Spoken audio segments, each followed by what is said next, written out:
Bicagne, récap. Ça a l'air plus calme à Litchfield.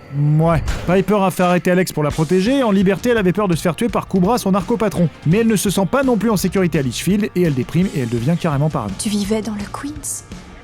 Je suis sûre que ça a dû te rendre la prison beaucoup plus attirante. Et Piper, lassée, s'en éloigne, mais surtout la prison risque de fermer par manque d'argent. Caputo se bat pour trouver des fonds et réussit à faire acheter Litchfield par MCC, une entreprise privée qui n'a qu'un but. Faire du profit. Oui. Donc la cuisine échappe au Latina qu'il avait reprise en main, il n'y a plus que des plats à réchauffer, plus de livres à la bibliothèque, les gardiens sont mal payés et les détenus doivent trouver de l'argent pour manger et vivre correctement. Le groupe des Blacks, ces petites malines, a compris que les repas cachers étaient meilleurs que la bouffe qu'on leur sert. Alors elles se font passer pour des juives et consomment du cacher à tous les repas. Le représentant de MCC s'inquiète des coûts et demande des comptes à Caputo. Mais comment peut-il y avoir toutes ces personnes juives ici? Avant, on mettait sur leur tenue une étoile de David, mais on a dû arrêter de le faire après la Seconde Guerre mondiale.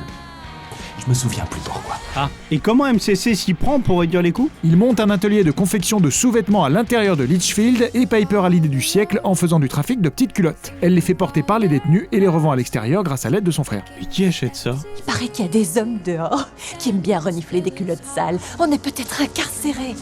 Mais nos petites culottes voyageront à travers le monde. Mais Piper, elle se prend vite pour le parrain, elle chope la grosse tête. Et lorsque Stella, sa nouvelle petite amie, lui pique tout son fric, Piper n'hésite pas 2 secondes. Mon Dieu, Chapman, t'es vraiment sans pitié. Je suis une vraie gangsta. De son côté, Nikki a récupéré la came de vie, mais elle se fait avoir par un gardien et part au trou pour très longtemps. C'est pour ça que toi et les autres vous avez été coffrés, parce que vous êtes nuls comme criminels. Et Daya, la latina amoureuse du gardien Bennett? Daya veut offrir à son bébé une vie meilleure que la sienne et envisage de le confier à la mère de Mendes, ce qui n'est pas du goût de tout le monde. Femme qui a élevé un violeur trafiquant de drogue nommé Pornstache adopte notre enfant. Bon, finalement, Bennett prend ses jambes à son cou et disparaît. Et le courage? Daya accouchera d'une fille qui ira agrandir la famille de César, le paterfamilias dealer. Quant à Lorna, elle fait un casting d'éventuel mari au parloir et finit par agripper Vince et l'épouser avec Red pour témoin. C'est une fille impétueuse du cœur et des nichons, mais pas des cervelles. Dans cette saison, Caputo se bat seul contre tous, mais les obstacles sont nombreux, les nouveaux gardiens sont incompétents ou dangereux par exemple. D'ailleurs, on ne sait pas trop ce qui arrive à Alex lorsqu'elle se retrouve nez à nez avec un homme de main de Cobra qui a réussi à se faire engager comme gardien. Ah oui, donc elle était pas parano.